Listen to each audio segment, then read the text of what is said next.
Brasília, 1º de janeiro de 2015, ano 127 da Proclamação da República. São 2h05 na capital federal. Começa daqui a pouco o percurso que vai levar a presidente Dilma Rousseff até a posse de seu segundo mandato.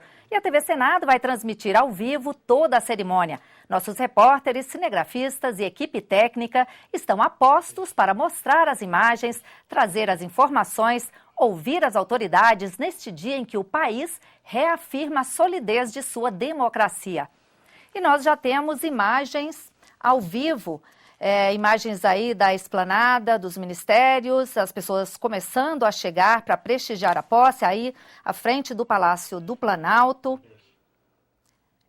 As imagens estão sendo captadas por um pool de emissoras formado pelas TVs Senado, Câmara, Empresa Brasil de Comunicação, Rede Vida, Rede TV, SBT, Globo, Band e Record. Temos aí já imagens do Palácio da Alvorada, de onde a presidente Dilma deve sair, de acordo com a programação, ela deve sair às 14h30 em direção ao Congresso Nacional. Agora vamos conversar com nossos repórteres que estão posicionados em pontos estratégicos. Eu começo com Dante Acioli, que está no Salão Branco, mais conhecido como Chapelaria, e que é a entrada principal de trabalho do Congresso. Olá, Dante, boa tarde. Boa tarde, Dinalva, boa tarde a todos. Como você disse, nós estamos aqui na Chapelaria, que é o principal acesso ao Congresso Nacional. Em dias comuns, passam por aqui deputados, senadores, servidores das duas casas e pessoas que vêm acompanhar o trabalho dos parlamentares. Mas hoje não é um dia comum e o cenário foi todo preparado para receber a cerimônia de posse da presidência da República. No chão, tapetes vermelhos. Um pouco mais ali à frente, vamos tentar mostrar para vocês, detectores de metais foram instalados para garantir a segurança e evitar transtornos durante a cerimônia de posse. Aqui pelo Salão Branco, também conhecido como Chapelaria, devem entrar cerca de 1.500 convidados da presidente Dilma Rousseff. E ela própria pode entrar aqui pela Chapelaria caso haja chuva nessa tarde aqui em Brasília. Nós vamos acompanhar toda a movimentação por aqui, vamos entrevistar convidados que aparecerem, que se dispuserem a falar com a gente. E vamos agora para o Salão Negro, onde está a repórter Júnia Mello. Boa tarde, Dante. Boa tarde a todos. Tudo pronto aqui no Salão Negro para receber a presidente Dilma Rousseff. Como a Dinalva disse há pouco, ela deve deixar daqui a pouquinho o Palácio da Alvorada às 14h30 em carro fechado. Segue até a Catedral. Lá, o vice-presidente Michel Temer já estará à espera da presidente Dilma, que troca de carro e segue no histórico Rolls-Royce presidencial com a filha Paula, desfilando em carro aberto pela esplanada até o Congresso. E vai ser a primeira vez que a presidente Dilma deve subir a rampa do Congresso, porque o tempo está muito bom em Brasília, faz sol e calor desde cedo. E ela não viveu essa experiência em 2011, quando em cima da hora tudo que teve que ser desmontado e a entrada foi pela chapelaria. Então, ao desembarcar aqui no Congresso, a presidente deve ser recebida pela chefe do cerimonial do Senado e o vice-presidente Temer pela chefe do cerimonial da Câmara. Eles vão ser conduzidos até a rampa, ao encontro dos presidentes do Congresso, Renan Calheiros, e do presidente da Câmara, Eduardo Alves. E eles vão seguir em direção ao plenário da Câmara dos Deputados, passando aqui pelo tapete vermelho do Salão Negro, que foi renovado este ano para esta segunda posse da presidente Dilma. Na saída também, se confirmando continuar nesse tempo bom, a previsão de chuva é muito pequena, segundo o Instituto de Meteorologia. Ela vai sair aqui também, pelo Salão Negro. E aqui tem uma outra parte do ritual que é importante. Ela vai receber as honras militares. Vai ser apresentado pelo comandante da tropa, depois vai passar em revista a tropa, vai ter a execução do hino e a salva de 21 tiros de canhão. De acordo com o cerimonial do Palácio do Planalto, a presidente pode repetir um gesto simbólico de beijar a bandeira, quebrando o protocolo. Nós vamos até agora ao Salão Verde, onde está a repórter Glauciene Lara. Boa tarde, Júnia. Boa tarde a todos. O Salão Verde já está bastante movimentado. Ele é o acesso ao plenário, onde ocorrerá uma cerimônia marcada para as 3 horas da tarde, com a previsão de duração de 1 hora. Lá dentro do plenário é executado o hino nacional pela Banda dos Fuzileiros Navais, que está na galeria, juntamente com fotógrafos e também delegações estrangeiras, embaixadores, ficam na galeria do plenário. Logo depois, a presidente Dilma Rousseff e o vice prestam o compromisso constitucional, em seguida assinam um termo de posse e então a presidente Dilma Rousseff faz o seu primeiro discurso. O acesso ao plenário é restrito a chefes de Estado, ministros, a família dos presidentes Dilma Rousseff e Michel Temer e também a parlamentares eleitos para a próxima legislatura e os da atual legislatura. A movimentação aqui já é grande, a Marinha está se posicionando e é quem vai conduzir a presidente Dilma Rousseff até o plenário, a tropa que acompanha a presidente até o plenário. Por aqui também já passaram vários chefes de Estado, ministros como Juca Ferreira, da Cultura, que toma posse hoje, e Patrus Ananias, do Desenvolvimento Agrário, que também toma posse hoje no Palácio do Planalto. Por aqui também passou a família do vice-presidente Michel Temer. Nós vamos agora ao Salão Azul com o repórter Tiago Tibúrcio.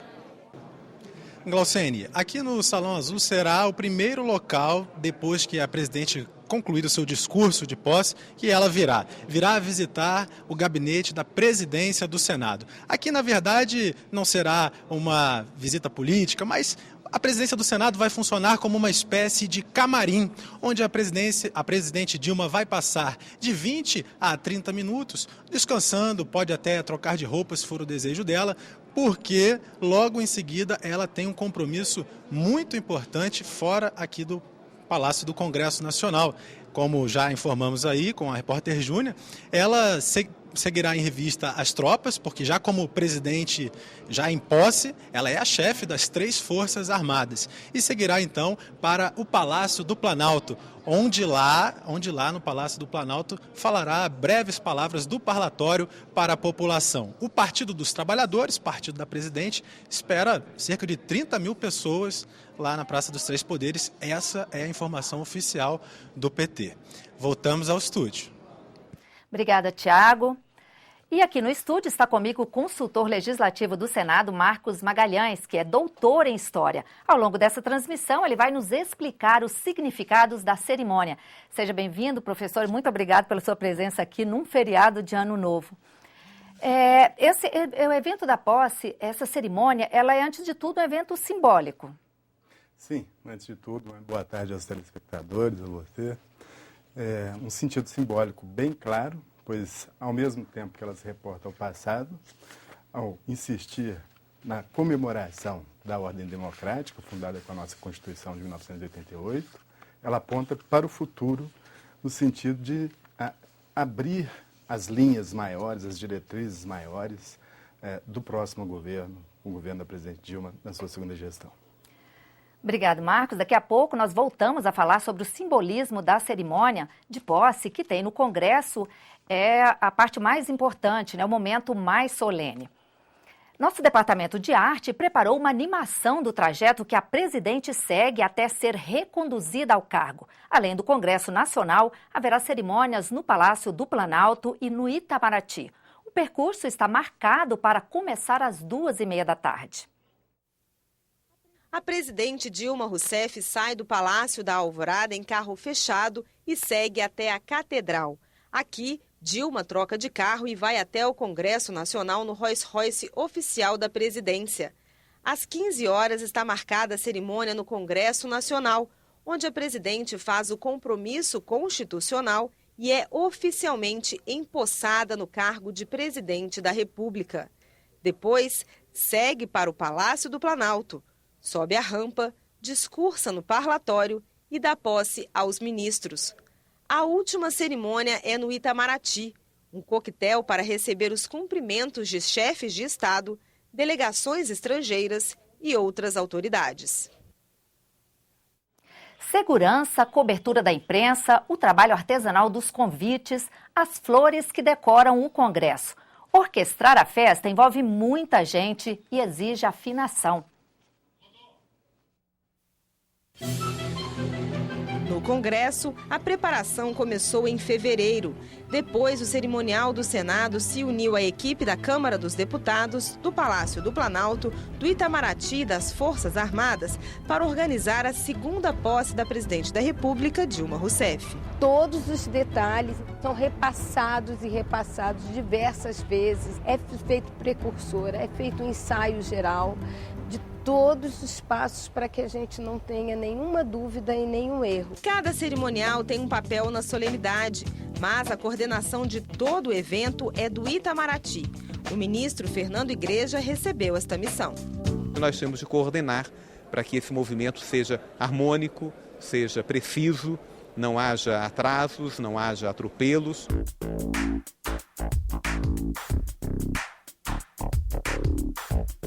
É uma festa cheia de detalhes. A gráfica do Senado confecciona os convites. Começa em novembro. O trabalho é demorado porque é artesanal, feito um a um. Chegam a 1.600 convites, mesmo número de 2011. E nós utilizamos ainda, na impressão do texto, um sistema de tipográfico chamado relevo americano, que dá um realce mais ainda ao texto do convite. A impressão é tipográfica. Essa máquina do século XIX prepara o texto em linotipos. E nesta outra é feita a impressão. Cada convidado tem um convite personalizado com o nome no envelope e dentro, no texto. Mas, apesar de todo o trabalho artesanal, a tecnologia está presente para evitar fraudes. E por trás ainda do envelope de plástico vem um código de barras, que o convidado terá que levar esse convite para a posse e ser identificado na portaria do Senado. Como pensar em festas sem flores? Em agosto, uma licitação pública escolheu quem faria a decoração. Venceu a mesma floricultura que decorou a solenidade de promulgação da Constituinte em 1988. Um presente para a empresária Clarice Aragão, que está no ramo desde 1976 e se sente orgulhosa de participar de 2 eventos tão marcantes para a história brasileira. Poxa, que chique, vou participar de novo lá no Senado de um evento importante, né? Como é a posse da presidente. Então, assim, eu achei legal. Fiquei feliz. Clarice escolheu rosas, antúrios, cravos e lírios para a decoração. Todos nas cores branca e verde. O branco representa a paz, é o que todo ser humano precisa. E o verde é a esperança, que é tudo que a gente está apostando nesse novo governo. Nós vamos cobrir os caminhos dela de flores. Imprensa também é credenciada antes. Cerca de 400 jornalistas brasileiros e estrangeiros são esperados. A cobertura é setorizada. Para todas as áreas onde a presidência da República passa, então existe um crachá e ali a pessoa tem que ficar. Um evento dessa importância também exige segurança máxima. Detran, as polícias militar, federal e as polícias legislativas montam um esquema especial. Ruas são fechadas e a revista é mais rigorosa. Nossa maior preocupação é com a tentativa de agressão, uma tentativa de invasão ou uma tentativa realmente contra a integridade de qualquer autoridade que venha ao Congresso brasileiro. No Palácio do Planalto, a tarefa de cuidar do cerimonial é do ministro Renato Mosca, que nos recebeu. Percorremos juntos os caminhos pelos quais a presidente vai passar. Embora a gente esteja sempre ajustando os preparativos para que isso seja algo tranquilo, para que a gente não possa fragmentar a posse. A posse é um contínuo. Mas toda essa solenidade depende de um fator imprevisível: o tempo. Se chover, o protocolo pode mudar, como foi em 2011. Caso haja chuva, toda essa cerimônia na chegada, que é feita do lado externo, ela será feita na chapelaria. Na véspera da posse, ensaio geral para afinar os últimos detalhes. Ele é importante exatamente por isso, para que possamos fazer a integração não só das vários eventos, mas das providências logísticas, inclusive para verificar tempos de deslocamento. Imprensa, flores, convites, segurança. Todos sabem que um evento desse porte envolve muita gente e muito trabalho, mas existe um consenso.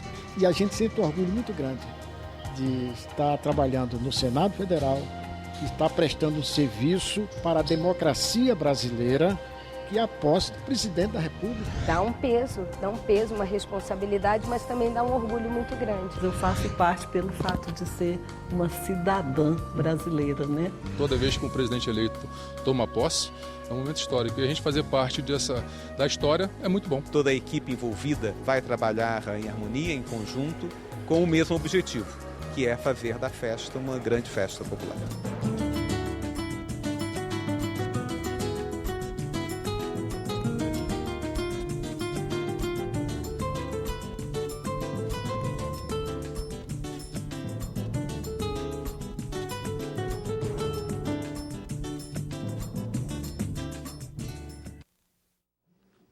E nós vamos voltar ao Salão Verde para ver como está a movimentação por lá com a repórter Glauciene Lara. Glauciene?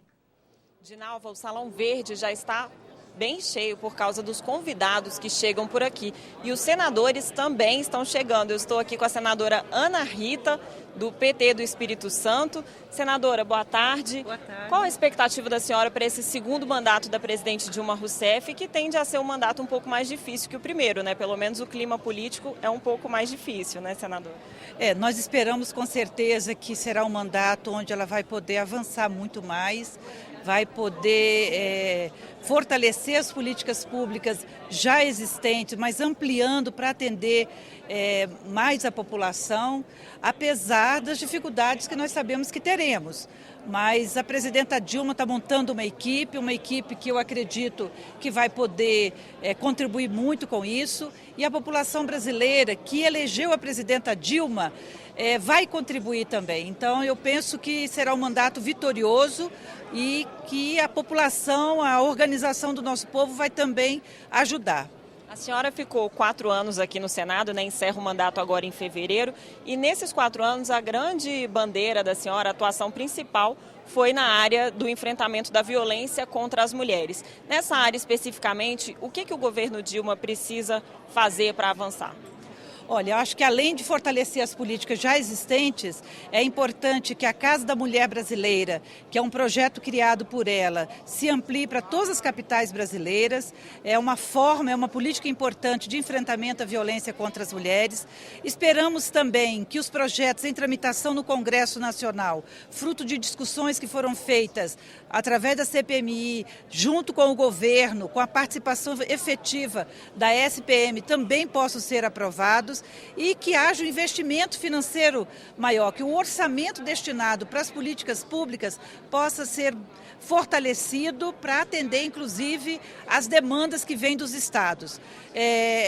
Com certeza, não será um ano fácil, mas a presidenta Dilma está muito determinada para desenvolver as políticas sociais e eu acredito muito que na área da mulher vamos avançar muito mais além daquilo que nós já fizemos. Muito obrigada, senadora, pela entrevista e nós vamos agora ao Salão Branco com o repórter Dante Ascioli. Olá, Glauciene, voltamos aqui ao Salão Branco, também conhecido como Chapelaria do Congresso Nacional, e nós estamos ao vivo, vamos tentar entrevistar aqui o ministro da Justiça, José Eduardo Cardoso. Está chegando aqui, como vai, ministro? Tudo bem? Estamos ao vivo pela TV Senado. Ministro, esse final de mandato foi muito marcado pelas denúncias de corrupção e pela investigação da Polícia Federal. Eu queria saber, com relação a esse tema especificamente, qual a expectativa do senhor para o próximo mandato para presidente? Eu acredito que a posição do governo é muito clara na linha de garantir a autonomia das investigações, de apoiar que as investigações sejam feitas e punição para todos aqueles que comprovadamente praticaram atos ilícitos. Então, acho que as coisas vão prosseguir da mesma forma. A Polícia Federal, que é um órgão do Ministério da Justiça, continuará recebendo todo o apoio necessário para que faça as investigações. O Ministério Público cumprirá o seu papel e o Judiciário também cumprirá o seu papel. Aqueles que praticaram atos ilícitos serão punidos. É o que manda a lei, é o que determina o Estado de Direito. O senhor que chegou agora, conta pra gente como é que está a movimentação lá fora da esplanada, na frente do Palácio do Planalto. As pessoas começam a chegar, vai ser uma grande festa, é uma festa democrática que tenho certeza o povo todo brasileiro acompanhará na expectativa de que nós juntos possamos cada vez mais fazer um país com menos desigualdades, com mais paz, com mais tranquilidade para todos os brasileiros. Perfeito, muito obrigado, ministro. Conversamos com o ministro da Justiça, José Eduardo Cardoso. Por aqui já passaram outros 7 ministros que devem tomar posse logo mais à tarde, lá no Palácio do Planalto.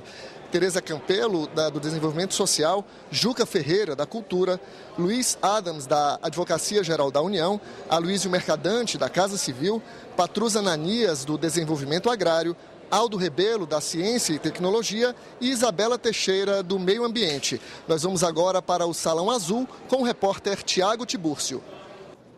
Dante, para essa posse presidencial da Dilma Rousseff, foram convidadas 70 missões estrangeiras e confirmadas presenças, por exemplo, do vice-presidente dos Estados Unidos, Joe Biden, também do vice-presidente da China e do primeiro-ministro da Suécia. Esses chefes de Estado cumprimentarão a presidente no Palácio do Planalto e logo depois também no Palácio do Itamaraty. Mas aqui no Congresso Nacional, especificamente aqui onde eu estou, é a entrada das missões, dos corpos diplomáticos que também confirmam presença. Aqui eu já vi, por exemplo, passar embaixadores e representantes do Congo, da Nigéria, até mesmo o representante do Papa Francisco. É um núncio apostólico, passou por aqui também. Agora, voltamos ao estúdio. Obrigada, Tiago. Então, professor, o número de convidados nessa segunda posse da presidente Dilma, ele é menor do que na primeira posse? Meu entendimento continua basicamente a mesma proporcionalidade por conta das dificuldades de chegada dos chefes de Estado no primeiro dia do ano. Essa questão já trouxe inúmeras sugestões de mudança da data da posse por conta dos inconvenientes de presença de grandes chefes de Estado. Isso, naturalmente, é um elemento que não colabora para que a posse tenha a magnificência e o destaque que ela deveria ter por definição. Mas essa data ela já foi mudada umas 4 vezes, não é isso? Sim, mas a última vez que começou a introduzir a data de 1º de janeiro foi após a posse de Collor, porque o Collor ainda obedeceu à definição da Constituição anterior, de 1967, a Constituição de 1988, que definiu o 1º de janeiro como data de posse.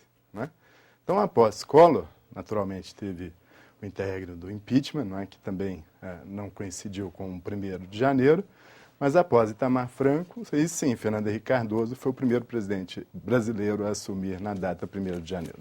E tem várias emendas constitucionais aí já prevendo essa mudança, porque realmente dificulta para os convidados estarem aqui, né? Exatamente. Apesar de o dia 1º do ano ser um dia naturalmente alegre, e isso favorecer a festa da posse, por outro lado, ela introduz esse inconveniente, que é exatamente a presença dos grandes chefes de Estado dos países mais importantes do mundo. A gente volta daqui a pouco, professor. E nós temos imagens do livro de posse, que será assinado daqui a pouco pela presidente Dilma Rousseff, aqui no Congresso.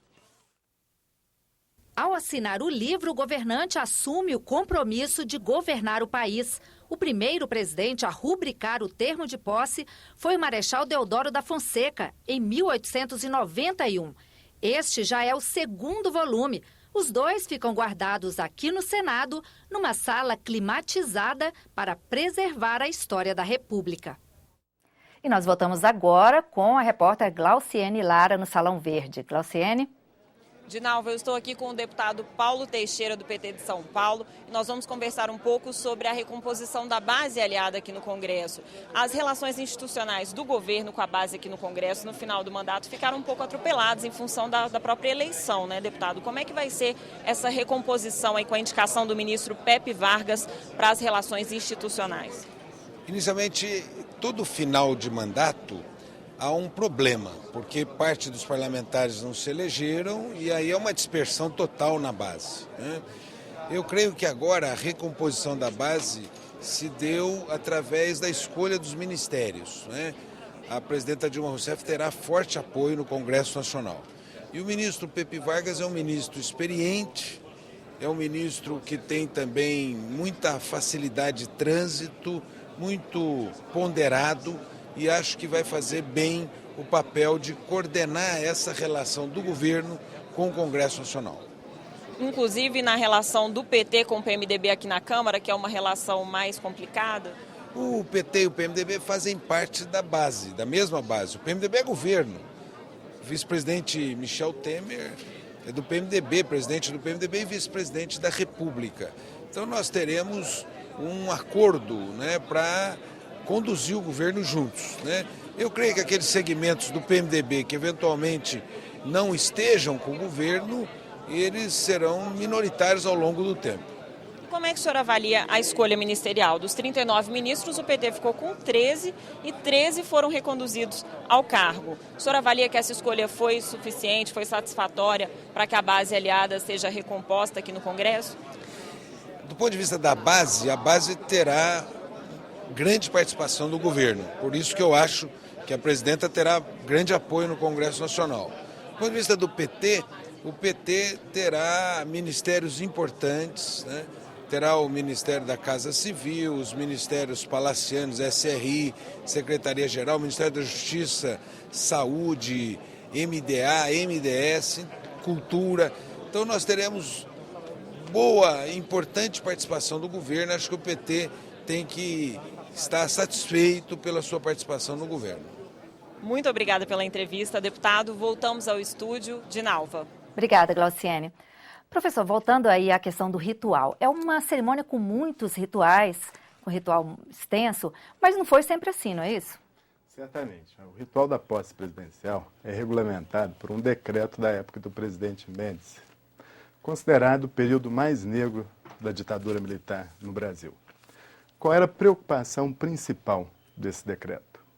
Evitar que a participação popular pudesse colocar em risco, em qualquer sentido, a ordem da solenidade. Então, a preocupação com a ordem, com a formalidade, com a disposição das forças militares, com o enquadramento da participação popular, era imensa. Isso fazia com que a posse presidencial tivesse um andamento, sobretudo formal, com a ausência do povo na esplanada. Se tem uma coisa que caracteriza as posses presidenciais do período militar, é exatamente isso, a ausência do povo na esplanada. E um contingente armado muito expressivo, com uma determinada ação de controlar qualquer forma de protesto, de contestação ou de crítica ao regime militar instituído. Não é? Então nós observamos uma mudança significativa desse ritual quando há a abertura política do país, particularmente com as posses presidenciais após a Constituição de 1988. Aí nós vamos observar que o povo literalmente invade a esplanada.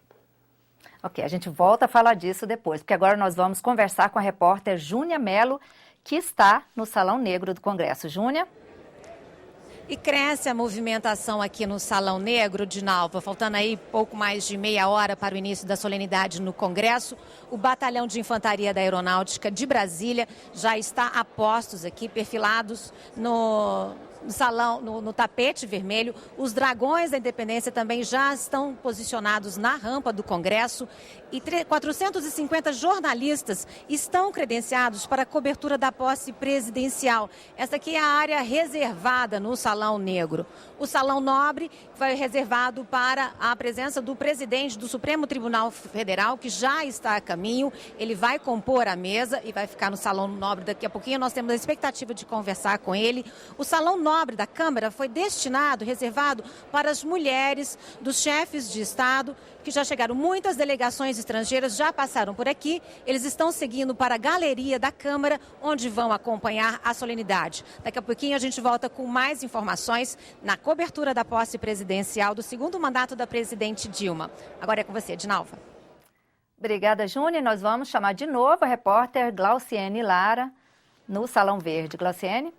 Dinalva, faltam 25 minutos para o início da cerimônia aqui no plenário e a cerimônia deste ano tem algumas particularidades. Primeiro, a execução do hino nacional pela Banda dos Fuzileiros Navais ao início da cerimônia. Isso antes era feito durante a cerimônia, no meio da cerimônia. Este ano vai ser no início a pedido do presidente Renan Calheiros. Outra particularidade é que a presidente Dilma Rousseff vai subir a mesa do Congresso pela direita. Isso era tradicionalmente feito pela esquerda, mas por causa de uma reforma feita no plenário da Câmara, agora ela vai subir pela direita.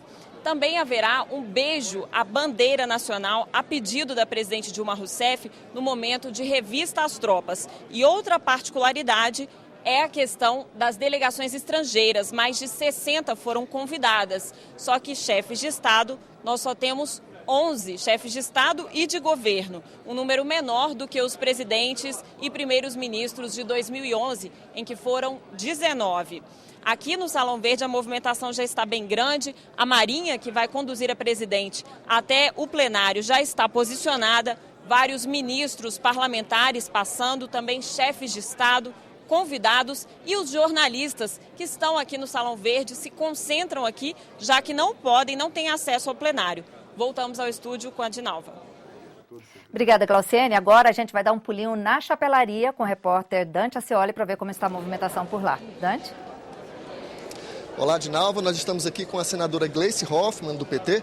Senadora, na próxima legislatura temos alguns desafios pela frente aí. E um tópico que a presidente Dilma Rousseff falou tanto no discurso depois de eleita, quanto na diplomação, foi a questão da reforma política. A senhora acha que dessa vez vai? Eu acho que dessa vez tem que ir. É a responsabilidade grande do Congresso Nacional. Eu diria que é a maior responsabilidade nossa, além, claro, de auxiliar a presidenta nas medidas para melhorar a economia, para dar sustentação, garantia de emprego, de renda ao povo, é fazer a reforma política.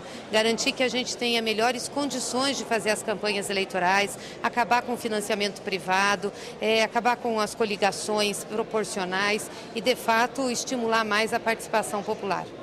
Muito obrigado, senadora. Boa cerimônia. Obrigada. Nós voltamos ao estúdio com Dinalva. Obrigada, Dante. Professor, a gente viu aí que a presidente pretende beijar a bandeira. Isso vai ser inédito. Talvez seja aí um toque feminino, não é, da presidente para quebrar um pouco da formalidade do ato solene em si, não é? Ninguém nunca fez isso, nenhum professor, nenhum presidente. Não há registro.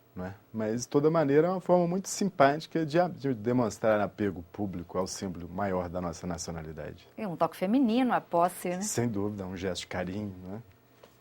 Ok, nós já vimos qual é o percurso que a presidente reeleita segue antes, durante e depois da posse.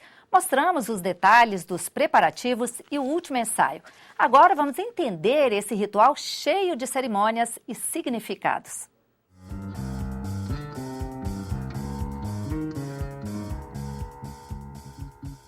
A data mudou com a Constituição de 1988, mas já foi alterada 4 vezes. De 1889 a 1930, a posse do presidente era em 15 de novembro. Em 1946, passou para 31 de janeiro. Depois da Constituição de 1967, o mandato presidencial passou a iniciar em 15 de março. Por coincidir com as festas de fim de ano, a data da posse presidencial em 1º de janeiro é alvo de várias emendas constitucionais para ser novamente mudada. É uma data inconveniente, que é uma data que pertence às famílias, às pessoas, e nós não podemos apropriá-la para uma cerimônia pública, uma cerimônia que é uma cerimônia protocolar, uma liturgia que faz parte da transmissão do poder. Um decreto de 1972 do governo Médici estabelece o ritual de posse do presidente da República. São várias cerimônias. Quando é a primeira posse no cargo, o presidente sai da Granja do Torto em carro fechado e vai até a Catedral de Brasília. De lá, segue para o Congresso no tradicional Rolls-Royce. Ao chegar ao Congresso, recepção dos presidentes do Senado e da Câmara. O cortejo com líderes dos partidos segue até o plenário. Aqui, assume o compromisso constitucional. Primeiro o presidente, depois o vice. Prometo manter, defender e cumprir a Constituição. Observar as leis. Promover o bem geral do povo brasileiro. Sustentar a união. A integridade e a independência do Brasil. o primeiro secretário da Câmara lê o termo de posse. Nos termos do artigo 78 da Constituição Federal. Eles assinam e o presidente do Senado os declara empossados. A banda dos fuzileiros navais executa o hino nacional.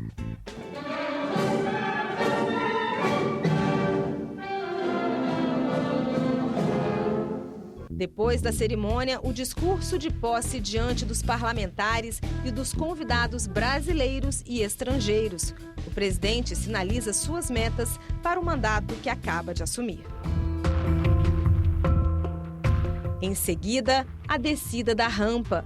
O comandante da Guarda de Honra das Forças Armadas recebe o presidente e apresenta as tropas. Hino nacional e a salva de 21 tiros de canhão completam o ritual. Depois, o presidente passa em revista as tropas militares nesta ordem: Guarda da Bandeira, Grupamento da Marinha, do Exército e da Aeronáutica. Regra geral, o chefe de Estado é também o chefe das Forças Armadas. É o número 1 do comando do país, tanto para os aspectos econômicos, sociais, culturais, políticos, civis e militares. Então, a maneira de você reconhecer isso, que porte ou que não porte uma farda, isso é irrelevante, é prestar as homenagens de praxe à autoridade máxima. Ao chegar ao Palácio do Planalto, o presidente sobe a rampa. A rampa se tornou um símbolo da ascensão ao poder. Quando a gente diz subir a rampa, significa tomar posse no Executivo Federal. É muito simbólico. Nós temos isso repetidamente, mesmo na reeleição a gente procede igualmente. Depois de subir a rampa, o presidente vem até aqui, ao parlatório, onde tradicionalmente é feita a transmissão da faixa presidencial. Como Dilma Rousseff foi reeleita, ela subirá ao parlatório já com a faixa presidencial. Depois será executado o hino nacional e a presidente fará o primeiro discurso à população.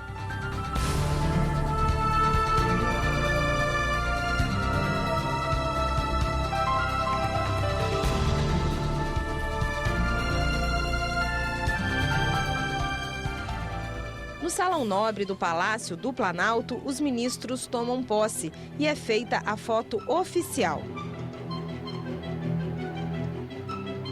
No Itamaraty, mais cumprimentos. Recepção para cerca de 2.000 pessoas, entre autoridades brasileiras e estrangeiras.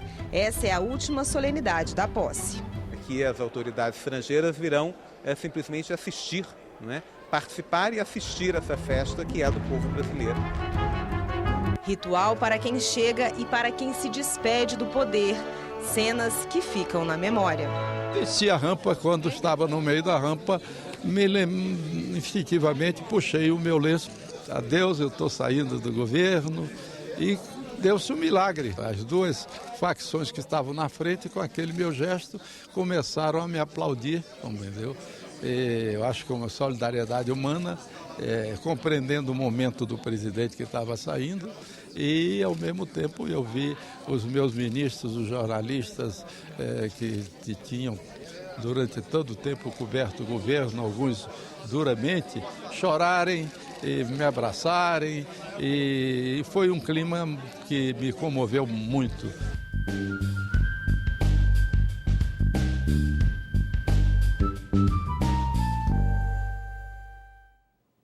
E vamos ver como está a movimentação no Salão Azul? Quem está lá é o repórter Tiago Tibúrcio. Tiago? Muito bem, Dinalva, ao meu lado está o presidente do Uruguai, José Mujica. Eu disse que aqui é o local de passagem das autoridades e aqui um chefe de Estado ao meu lado. Que representa esta posse de Dilma, mulher presidente do país, por la segunda vez? Creo que es algo importante para Brasil, para las mujeres del mundo y para la historia de nuestra común América Latina. Que un país tan grande tenga a su frente una mujer, está hablando de que estamos en otra época, en otro tiempo. seu país alterou a legislação sobre as drogas. Como é que o senhor tem condição de analisar a situação aqui brasileira? Se deveríamos também estudar o exemplo uruguaio? En primer término, usted me dijo que me iba a hacer una pregunta y ya me está haciendo dos. Ah, sí. Muchas gracias, presidente. Espere. Usted me hizo una pregunta muy importante, pero Uruguay es un país pequeño, con fuerte presencia del Estado en todas partes. Se puede hacer un experimento de ese tipo. Brasil es un país muy grande. Tá certo. Muchas gracias por sua presença aqui. Bom, esse então foi o presidente do Uruguai, José Mujica, que agora já está conversando aqui com outras pessoas. E o presidente do Congresso Nacional, Renan Calheiros, chegou há cerca de 15 minutos aqui ao Palácio, já está dentro da sala da presidência e chegou acompanhado do senador do PMDB, Eunício Oliveira. Depois entraram aqui senadores também do PT, como Walter Pinheiro. E lembrando que hoje também haverá posses de senadores suplentes, porque senadores que estavam em exercício tomaram posse como governadores ou como ministro de Estado. São eles. José Medeiros é o senador suplente do senador Pedro Taques, do Mato Grosso. Suplente Maria Regina, suplente do governador Wellington Dias, no Piauí. Hélio da Silva, suplente do senador Rodrigo Hollenberg, governador aqui do Distrito Federal. E também a Sandra Braga, esposa do senador Eduardo Braga, que agora sai para ser ministro das Minas e Energia. Voltamos com a Glauciene no Salão Verde. Eu estou aqui com o senador Eduardo Braga, que está deixando a liderança do governo para ir para o Ministério de Minas e Energia, que continua na mão do PMDB. Boa tarde, senador. Qual a expectativa para assumir o Ministério de Minas e Energia? O senhor tem aí grandes desafios pela frente e um deles é a Petrobras, não é isso, senador? Desafios são grandes, mas acho que também é hora de oportunidades, é exatamente na hora das grandes dificuldades, dos grandes desafios, que as grandes oportunidades acontecem. Não tenho dúvida de que a Petrobras estará cada vez mais robusta e cada vez mais preparada para ajudar o Brasil a crescer, a gerar emprego, renda, fazer com que o Brasil seja cada vez mais um país desenvolvido. No mais, nós vamos com bastante tranquilidade enfrentar todos os desafios, sem ter medo de fazer e sem ter medo de prestar ao Brasil o apoio necessário que nós precisamos para, numa área tão sensível que é a energia, óleo, gás e mineração, ter as condições para que o crescimento econômico seja cada vez mais continuado e sustentável. Os nomes de uma possível nova diretoria já estão sendo discutidos? Não, nesse momento nós estamos discutindo exatamente como identificar e diagnosticar os diversos gargalos. Já conversei com a doutora Graça Foster, com quem tenho uma excelente relação. Trabalhei com a doutora Graça Foster quando fui governador do estado do Amazonas e ela secretária nacional de Energia e Gás, de óleo e gás, melhor dito, no Ministério de Minas e Energias, quando a presidenta era ministra. Portanto, trabalhei com ela no gasoduto Urucu-Coari-Manaus, que garantiu finalmente a chegada de gás natural produzido no Brasil para ser consumido no Brasil, que foi inédito em plena floresta amazônica. Portanto, eu tenho bastante confiança de que vamos trabalhar e trabalhar muito para fazer mais e melhor pelo Brasil. Outro desafio é a questão da energia, né? A gente teve uma ameaça aí por causa da falta de chuvas, de falta de energia. Os investimentos na área de energia, senador, precisam aumentar? Precisam aumentar. A parceria pública-privada precisa ser cada vez mais fortalecida na área de investimentos, na área de energia, como também na área de óleo, na área de gás e na área de mineração. Mas eu não tenho a menor dúvida de que com diálogo, com a construção de um ambiente cada vez mais confiável, nós teremos a crença e o crédito dos empreendedores para que os investimentos sejam mais expressivos ainda na área de energia. O Marco Legal da Mineração, um projeto que está aqui no Congresso, agora sai? Vamos trabalhar. Eu acho que esse é um dos nossos desafios para 2015. Muito obrigada, senador, pela entrevista. Boa posse. Nós voltamos ao estúdio com Dinalva Ferreira. Obrigada, Glauciene. E agora vamos chamar de novo o repórter Dante Ascioli, que está na chapelaria. Dante, é com você. Olá, Dinalva. A movimentação é intensa aqui na chapelaria, várias autoridades chegando. Agora há pouco, há coisa de 2 minutos, chegou o presidente do Supremo Tribunal Federal, o ministro Ricardo Lewandowski. Também passaram por aqui o ministro do Superior Tribunal de Justiça, Herman Benjamin, e o procurador-geral da República, Rodrigo Janot.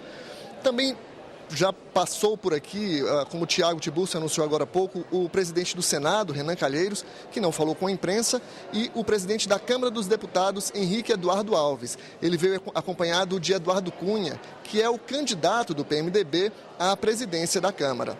Também já marcaram presença e já devem estar no plenário da Câmara dos Deputados ministros que devem tomar posse agora à tarde no Palácio do Planalto. Armando Monteiro esteve por aqui, do Desenvolvimento, Indústria e Comércio, e Manuel Dias, do Trabalho. Manuel Dias deu uma rápida entrevista à imprensa e disse que acredita que o nível de emprego não vai cair no país em 2015. Ele está confiante de que a crise econômica não vai atrapalhar os programas de geração de emprego do governo federal e que a classe média vai continuar crescendo. Quem também falou foi a senadora Cátia Abreu, que assume o Ministério da Agricultura. Ela disse que o país tem 5 milhões de produtores rurais, mas que desse total, só 750 mil são considerados classe média e que a intenção dela, durante o segundo mandato da presidente Dilma Rousseff, é trabalhar para dobrar este número. Nós voltamos ao estúdio com o Dinalva Ferreira. Obrigada, Dante. E nós vamos dar uma olhadinha agora no Salão Negro, onde está a repórter Júnia Mello com o ministro Lewandowski. Júnia. Isso, Dinalva, o ministro Lewandowski, Ricardo Lewandowski, presidente do Supremo Tribunal Federal, que vai ocupar a mesa do Congresso daqui a pouquinho durante a solenidade de posse, acabou de chegar, vai ao Salão Nobre, mas antes parou para conversar com a gente. Ministro, muito boa tarde. É um dia lindo em Brasília. A presidente Dilma assumindo um segundo mandato com muitos desafios, dificuldades na economia, já editou medidas de cortes que afetam benefícios do trabalhador. Isso podem ter reflexos na justiça, reformando, recompondo a base no Congresso. O que a gente pode esperar desse novo momento do Brasil? Bom, primeiramente eu quero dizer que este é um momento muito importante para a República. É um momento em que se concretiza a vontade popular, um ciclo republicano se encerra, na medida em que há um primeiro momento em que o povo se manifesta nas urnas, depois há a diplomação perante a justiça eleitoral, agora a posse solene perante os representantes do povo e os demais presidentes dos dois poderes, do Legislativo e do Judiciário. Portanto, é um leque de possibilidades que se abre, cada governo eleito é um novo governo e os desafios estão para serem enfrentados. O senhor acredita que pode haver mudanças na relação judiciário com o Executivo e Congresso? A Constituição diz que os poderes são independentes, mas devem ser harmônicos também. Nós pretendemos manter não apenas a independência, mas também a harmonia. Ministro, muito grata pela entrevista. Boa tarde para o senhor. Nós conversamos então com o ministro Ricardo Lewandowski, presidente do Supremo Tribunal Federal. E é muito grande a movimentação aqui. Nesse momento, a partir desse momento, a presidente já deve estar a caminho do Congresso. E todo mundo tem que ficar nos seus postos. Lembrando que pelo menos 8 mil policiais militares e as forças de várias forças também, Exército, Marinha Aeronáutica, estão trabalhando nesse dia de posse presidencial. Um planejamento que começou há 11 meses. Então, daqui a pouquinho nós vamos ter toda essa solenidade tão esperada, que é a posse presidencial do segundo mandato da presidente Dilma. Voltamos ao estúdio com você, Dinalva. Obrigada, Júnia. E realmente a presidente Dilma acabou de sair do Palácio da Alvorada. Nós temos aí imagens do comboio em carro fechado, o comboio deixando o Palácio da Alvorada, que é a residência oficial, em direção ao Congresso. É um percurso de mais ou menos 4 quilômetros, o Palácio da Alvorada fica bem pertinho aqui do Congresso e ela deve levar no máximo uns 10 minutos para chegar à Catedral, onde o vice Michel Temer já estará esperando pela presidente Dilma. Na Catedral, ela deve passar para o histórico Rolls Royce e, se não chover, ou seja, se o tempo continuar como está agora, e com certeza o tempo está bem bonito, a presidente Dilma vai até o Congresso em carro aberto e deve subir a rampa, que é a entrada principal do Congresso. Eu queria perguntar para o professor Marcos Magalhães, essa saída do Palácio da Alvorada, ela tem uma razão de ser, não é? Ela está dentro do protocolo. Por que sair do Palácio da Alvorada e não da Granja do Torto? Tem primeiro mandato de um lugar, segundo do outro, é isso? O ponto decisivo, aí, a bem dizer a verdade, é o trajeto dela da Catedral em direção ao Congresso. Não é? Mas, naturalmente, ela não vai dispensar os símbolos mais visíveis da dignidade do exercício da função presidencial, que é exatamente os palácios, né?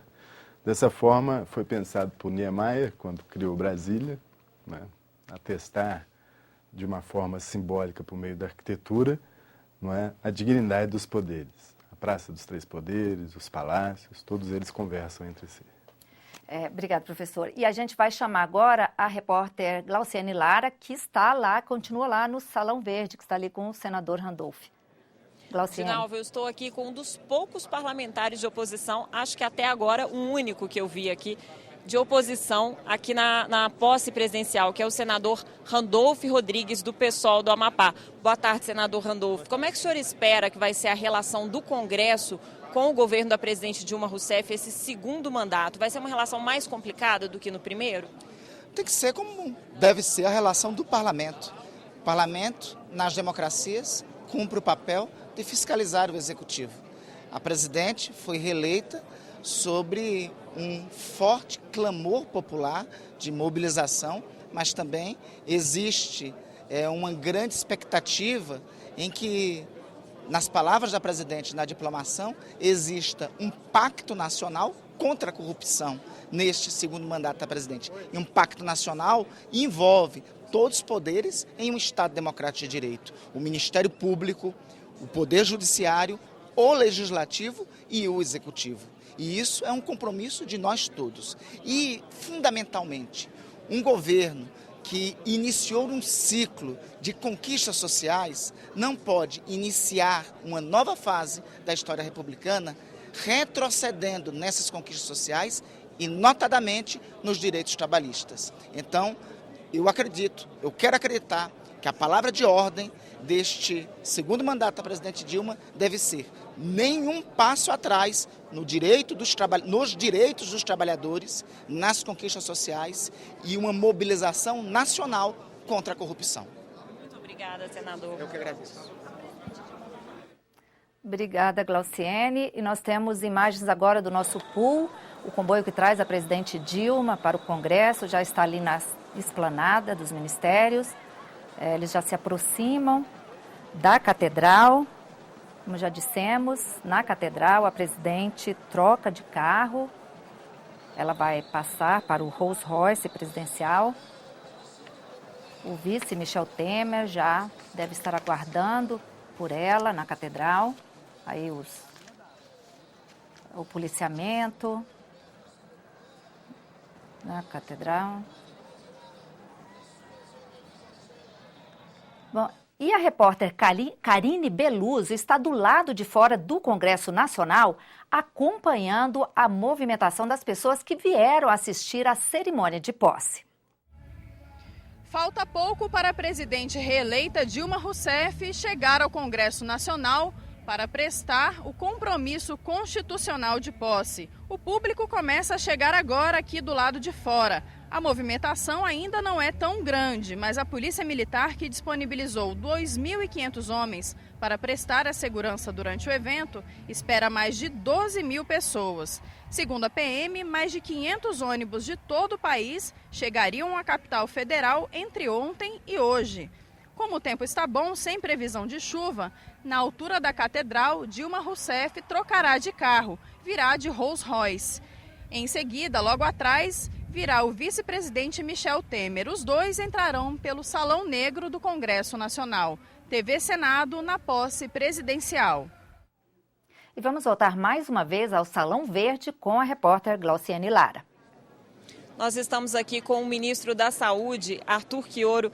Ministro, o Mais Médicos e o Mais Especialidades, que já foi anunciado pelo governo, vai ser aprofundado esse ano, o programa vai ser colocado em prática. E o senhor acredita que esse programa pode resolver os desafios que o país tem na área da saúde? Olha, em primeiro lugar, nós vamos dar continuidade à consolidação, à qualificação do programa Mais Médicos para o Brasil, que é fundamental para garantir à população brasileira o atendimento básico à saúde. Hoje já são mais de 50 milhões de brasileiros em todo o país, principalmente nas áreas mais carentes, que têm o atendimento básico efetuado pelas equipes de saúde, que agora atuam completa com a presença dos médicos através do Mais Médicos. Só que isso agora nos coloca um outro desafio, porque a atenção básica bem feita, ela resolve de 80%, 85%, até 90% dos problemas que levam alguém, o motivo que leva alguém a procurar serviço de saúde.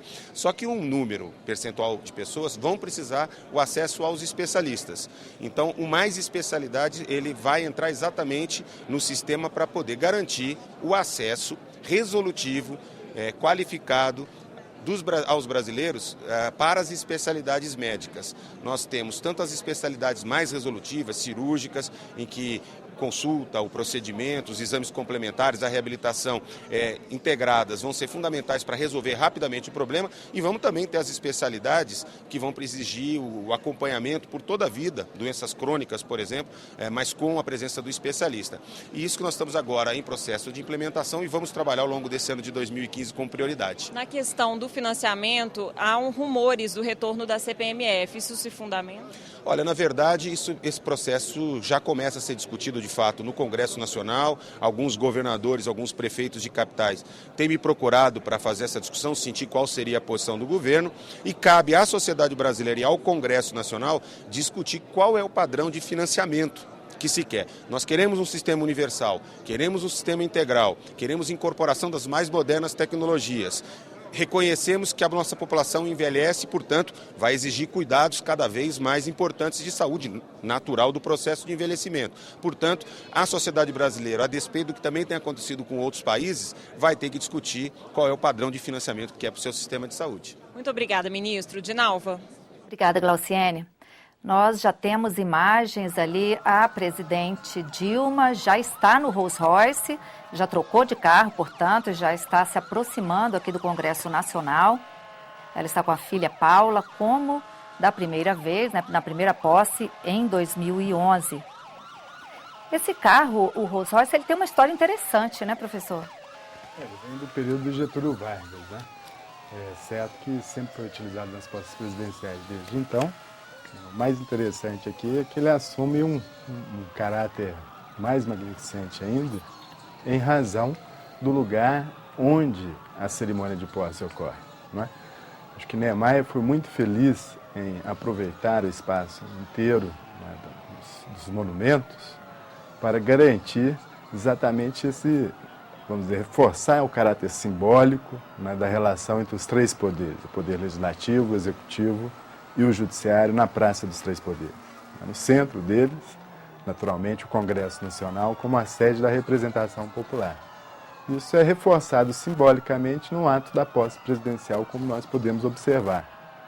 O caminho vai da esplanada até o Congresso. Quem confere a posse com a presença do presidente do STF, no caso o ministro Ricardo Lewandowski, é o presidente do Congresso Nacional, que naturalmente é o presidente do Senado Federal, né? No caso do senador Renan Calheiros. Aí a presidente acenando para as pessoas, escolta, cavalaria de guarda, como da primeira vez, né? Cavalaria da Guarda Presidencial e a escolta presidencial de motociclistas. O esquema de segurança montado para a posse envolve 4.000 homens das Forças Armadas, das Polícias Federal, Civil e Militar, do Corpo de Bombeiros e agentes do Departamento de Trânsito do Distrito Federal.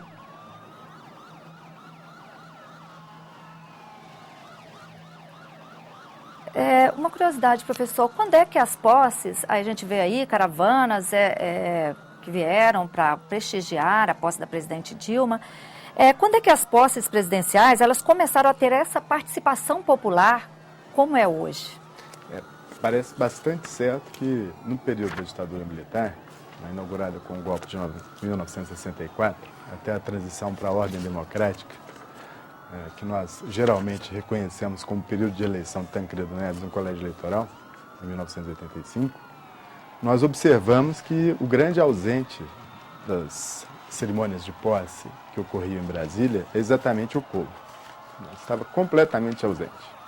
Assim, há efetivos militares na parte externa, há uma enorme preocupação em controlar manifestações de crítica, de oposição ao regime, e internamente essa mesma ausência do povo é reforçada pela presença quase ostensiva dos CAPs em plenário. Isso é uma característica das posses presidenciais durante o regime militar.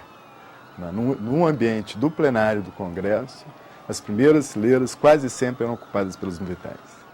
Então, isso é uma cerimônia muito regulamentada, muito formal e com o objetivo claro de reforçar a hegemonia do setor militar na configuração política daquele regime. O que nós podemos observar, pela sucessão de imagens que a TV Senado escolheu de forma muito feliz, de todas as posses presidenciais, do regime militar até a abertura, é que, paulatinamente, esse caráter formal da cerimônia cede espaço à participação popular. Observem, no caso da posse da presidente Dilma, os populares, as pessoas se manifestando com bandeiras, cartazes, essa preocupação em transformar a cerimônia de posse presidencial em uma festa popular. Uhum. Em termos de participação popular, a primeira posse do presidente Lula, a gente pode dizer que foi a maior? Seguramente. Não teve nenhuma outra posse que adquiriu aquele caráter de forte festejo popular. Isso impactava muito um trecho do discurso de posse do presidente Lula da época, dizia que a esperança venceu o medo. Isso era claramente demonstrado pelo comportamento das pessoas que vieram para a esplanada, voluntariamente, sem organização alguma, com a manifestação espontânea, bem própria da festa popular, de comemoração não só da ordem democrática, mas comemoração de um governo que teve um forte apoio entre os setores populares. Uhum. Aí o carro da presidente, que já se aproxima do Congresso.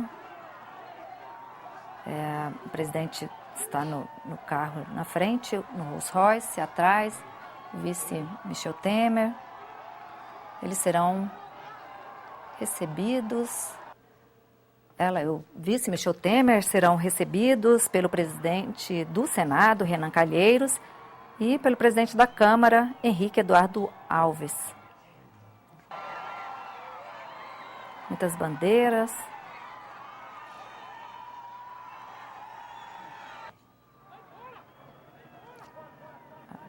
A presidente já se aproxima aí da rampa. Pela primeira vez, ela vai subir a rampa presidencial, a rampa do Congresso, já que na primeira posse choveu, ela acabou entrando pela chapelaria, né, professor? Mas, usualmente, a cerimônia geralmente inclui esse item. O presidente do Congresso, no caso o presidente do Senado, a recebe na subida da rampa, juntamente, aí nós temos, os presidentes da Câmara e do Senado. Recebendo a presidente Dilma. Subir a rampa do Congresso é bem simbólico. Seguramente, Os donos da casa, no caso, o presidente do Senado Federal e o presidente da Câmara, recebem o chefe do Poder Executivo, que será empossado em um ritual nas instâncias do Poder Legislativo. Isso aí tem um caráter simbólico muito forte, de caracterizar a cerimônia de posse como uma refundação da ordem democrática.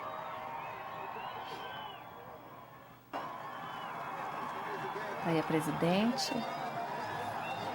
e a presidente Dilma e o vice Michel Temer sendo recebidos aí pelos presidentes das duas casas.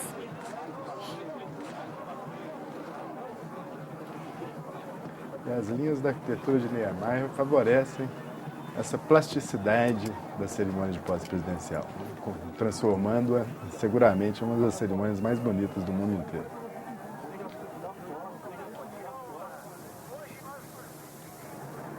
E hoje uma cerimônia bastante colorida, né? Presidente de rosa, a Paula também, com uma cor forte, dia de sol.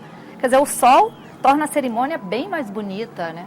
Certamente. Aí nós podemos observar que remete muito à primeira posse do presidente Lula, né? Essa beleza do dia em si, né? Essa alegria de todos. A posse tem muito disso, né? O festejo da ordem democrática, a refundação da ordem democrática, e, por outro lado, também o festejo de uma vitória nas urnas, né? É importante destacar isso. É a comemoração de uma vitória de um partido que se renova ao poder pela 4ª vez.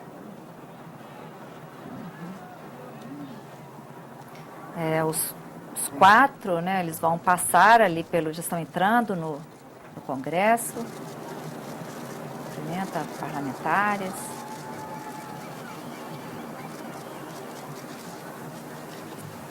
Convidados, futuros ministros.